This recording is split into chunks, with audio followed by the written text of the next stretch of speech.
de EGB ahora en que ya dicen que sí, que ciertamente Jesucristo no nació, eso lo dice ahora oficialmente la Iglesia. Ha tardado 2000 años en decirlo, y antes hay del que dijera lo contrario, y ahora ya lo admiten. Además, eso lo sabemos, ¿por qué? Porque mira, cuando la Iglesia oriental se separó de la occidental, es decir, los griegos ortodoxos, a la Iglesia de Bizancio, una de las causas que había, una de ellas era que ustedes han cambiado por convenirles la fecha del nacimiento de Cristo. Y por eso, si usted va a Grecia, que son tan cristianos como nosotros, aunque no obedezcan al Papa, la fecha de nacimiento de Cristo es el 6 de enero. Pero probablemente Cristo tampoco nació el 6 de enero.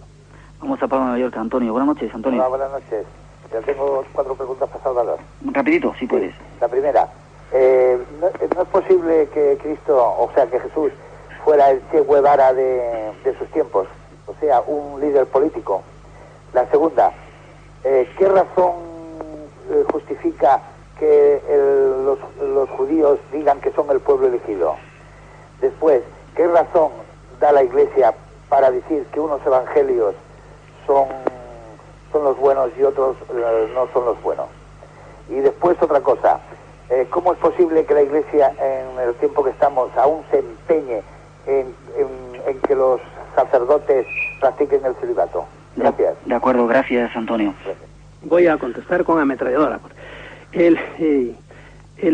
Si Jesús fue el Che Guevara de aquellos tiempos, ciertamente la Iglesia el carácter de celote de Cristo se lo ha disimulado. Pero hoy día, en el libro de Weigen y en unos cuantos más, está apareciendo que ciertamente Cristo defendía tanto, diríamos, la evolución del espíritu como la liberación de su patria. Y Cristo era, si no era un celote afiliado y pagando cuota mensual, era ciertamente un defensor de su tierra, eso es indudable.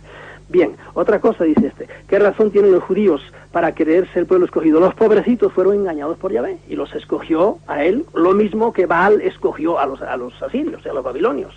Y ya te digo, Oanes, al dios pez, bueno, cada dios escogía. A los persas, por ejemplo, tenían a su Ahura Mazda y tenían después, más tarde tuvieron a Mitra, etcétera, etcétera. De modo que Yahvé se les apareció y se volvía a aparecer y les hacía milagros y los ayudaba, etcétera, etcétera. Los liberó de los servicios y les dijo, yo os he escogido. Y se siguen creyendo los pobres el pueblo escogido, y allá van a llorar, que da una pena tremenda cuando van verlos allí contra la muralla, y hay que decirle, oye, ya me parece que tiene reuma, porque hace 2000 años ya que está prometiendo venir y no acaba de venir. Y vino Cristo y no le hicieron caso, de modo que siguen esperando. Dice que la Iglesia, ¿a qué razón tuvo para que los evangelios, cuáles son buenos y cuáles son malos? Uy, y esto es larguísimo de hablar. La Iglesia ha ido componiendo y recomponiendo los evangelios, y tenemos la cantidad de apócrifos, de los cuales evangelios apócrifos hay no sé cuántos, como 50 me parece, entre evangelios y epístolas y apocalipsis hay como 50, solo en ese capítulo hay 4 capítulos más, y han sido acomodados de 1000 maneras, y por ahí, porque le convenía, y por ejemplo, salieron hace unos años en Chenoboskion, en Nag Hammadi, en un pueblo de Egipto, el año 47, al mismo tiempo que en Qumran aparecieron. En Qumran no apareció nada del Nuevo Testamento, pero en Nag Hammadi sí, y apareció, por ejemplo, el Evangelio de Tomás, en que aparecen frases de Cristo, muchas frases de Cristo, algunas de las cuales están en los Evangelios, otras no, pero es curioso que los Evangelios el Evangelio de Tomás, las frases muestran a un Cristo que es gnóstico completamente. No quiero meterme ahora a hablar quiénes eran los gnósticos, pero era una cosa que la Iglesia le hizo mucho lín, porque eran sinópticos, y para meterlo en San Juan tuvieron mucha dificultad, porque San Juan es un Cristo ya bastante gnóstico. Bueno, de eso habría mucho más que hablar. Y por último, el celibato. Esto es un disparate tremendo, se van a quedar sin curas, se van a toda velocidad. ¿Qué cosa? No tenían problema, así como para ordenar mujeres. Tienen un problema teológico tremendo que no pueden, porque ya está infaliblemente casi definido que no puede ser. Para ordenar a gente casada, o para que se casen, no hay problema ninguno. ¿Por qué? Porque ha habido tantos sacerdotes casados, a la derecha o por la izquierda o por la derecha, como solteros. Los apóstoles todos eran casados y ya está, hay escrituras prácticamente. San Pablo dice, el obispo que sea varón de una sola mujer. Y yo digo, ¿qué es eso? Pues nada, que ahora se han puesto súper firuilísticos y no quieren que ninguno sea, y se van a quedar sin curas cuando los protestantes les están comiendo el terreno en América, por ejemplo, porque el pastor tiene a la pastora a su lado con los pastorcitos, y por eso hay iglesias por todas partes, y en cambio casi no hay curas, porque óyeme, hoy día, en estos tiempos de televisión como las tenemos, y que se te mete todo en casa, pues naturalmente guardar la castidad es un problema serio, y por eso hay las trampas que hay, y hay todos los pobres curas muertos en la Puerta del Sol, y por ahí no puede ser. Me llega una última pregunta, porque tenemos un montón, pero vamos a poder pasar, porque si no dedicaríamos todo el programa que a mí me gustaría, pero tenemos ya a Berenice ahí esperando para atender a todas las consultas en esa línea blanca. Una última llamada de Barbastro, que pregunta que ¿por qué tenemos miedo a los muertos?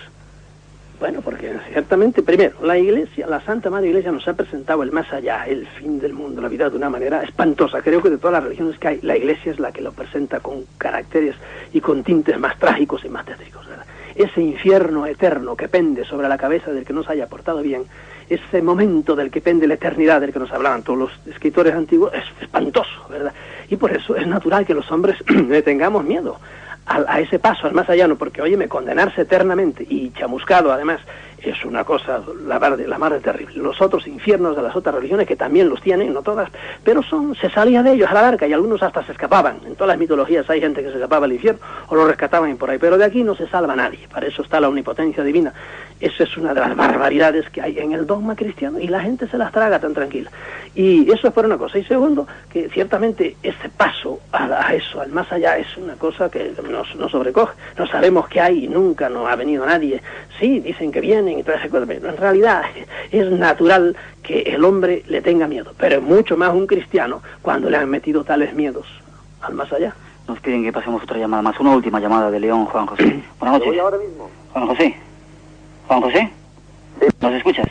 Estamos ya en directo, cuando quieras hacer tu pregunta. Muy buenas noches. En primer lugar, enhorabuena por el programa, ¿eh? Gracias. Mire, quería hacer tres alusiones, tres preguntas muy rápidas. Una es mía y las otras dos de dos grandes personajes que admiro mucho. La mía es la siguiente, que vamos, muy resumidamente, que el tema que se está hablando, esto de creer o no en Dios, para mí pienso que es simplificar mucho la historia, ya que tenemos muy pocas referencias fiables que nos hagan referencia a tener la opinión sobre si se cree o no, ¿no? Y bueno, luego ya muy rápidamente quería decir una frase que decía Mario Benedetti, cuando decía que yo no sé si Dios existe, pero si existe, sé que no le va a molestar mi duda. Y la otra, para acabar, una frase que decía Unamuno, más bien sobre el españolito de nuestros padres, que decía que debemos de despertar de la modorra espiritual. Ahora me gustaría saber su opinión. Muchas gracias. Gracias a ti, Juan José. Bueno, en mi libro, El cristianismo, mito más, lo que hago es, ¿por qué hago en el cristianismo? Pongo una frase de Unamuno precisamente, que es casi eso. Unamuno dice, lo que hace falta es que la gente use su cabeza para este problema de Dios. Yo me peleo con Dios todos los días. Bueno, de modo que estoy de acuerdo con él, hay que despertar de la modorra. Y sobre todo a la gente hay que decirlo, que dejen de atracarse tanto con tanta televisión y tanta matraca como le meten todos los días. Y realmente piensen en algo que sea un poco más, no precisamente en Dios, pero en algo que tenga un poco más fuste.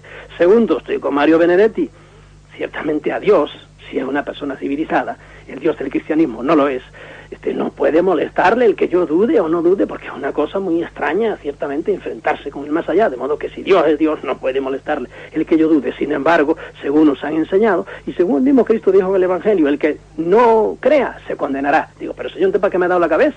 Yo estuve pensando los pros y los contras, y realmente está duro de pelar, pues al infierno. No, si Dios es Dios, no puede molestarle mi duda. Y entonces lo primero fue un poco más difícil de entender lo que dijo, pero ciertamente sí, creer en el Dios personal, en el Dios que nos ha presentado el cristianismo, hay que tener unas tragaderas tremendas para creer en él. Yo no creo en el Dios del cristianismo. Yo creo en que hay algo, que hay un mundo bárbaro, que hay mirando por la noche y sobre todo por un telescopio, como esas constelaciones y esas galaxias dan vueltas. Es una cosa maravillosa ese orden que hay en el cosmos, y yo me siento una pulga, ¿verdad? Ahora, Dios está aquí, está allá. Sí, eso es un misterio. ¿Dónde está Dios ahí? El Dios del cristianismo yo lo rechazo. Sé que hay un más allá y tengo una fe total en que cuando me muera resucitaré. Vamos a escuchar, a intentar sacar conclusiones ahora, y vamos a escuchar para ello la tercera parte de nuestro programa.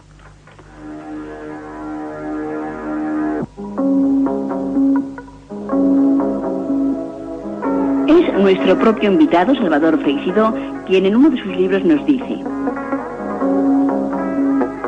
seréis como dioses.